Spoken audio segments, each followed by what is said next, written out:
ان پھولوں کے نیچے ان ننھے بچوں کی قبریں ہیں جن کے والدین اس قابل نہیں تھے کہ ان کی تدفین کا مالی بوجھ برداشت کر سکیں۔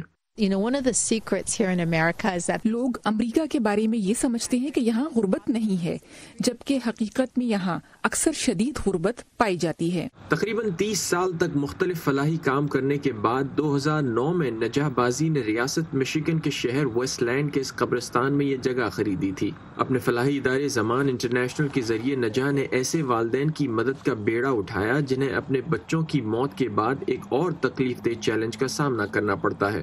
so oftentimes they may have Medicaid. اکثر ان لوگوں کو حکومتی امداد ملتی ہے، مگر یہ رقم بچوں کی تدفین کے لیے کافی نہیں۔ اس امداد میں صرف $75 سے $125 تک کی رقم ایک بچے کی تدفین کے لیے مختص کی جاتی ہے، جس کا مطلب یہ ہوتا ہے کہ ان والدین کے پاس اپنے بچے کو جلانے کے علاوہ اور کوئی آپشن نہیں ہوتا۔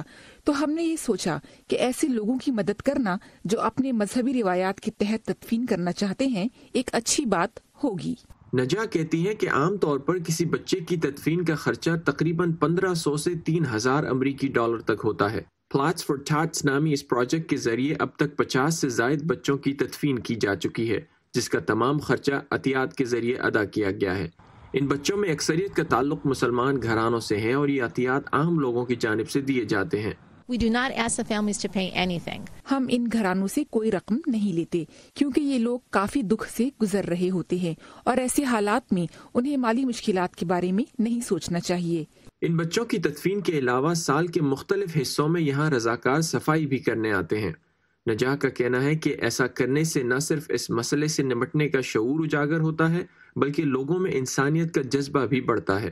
No one wants to be born into poverty. کوئی بھی انسان غریب پیدا ہونا نہیں چاہتا اور نہ ہی اپنے لیے غربت کا انتخاب کرتا ہے، اور ایسے میں اگر شدید غم کا سامنا کرنا پڑے تو ان کی مشکلات دگنی ہو جاتی ہیں۔ اس کیفیت کا ہم سب کو احساس ہونا چاہیے۔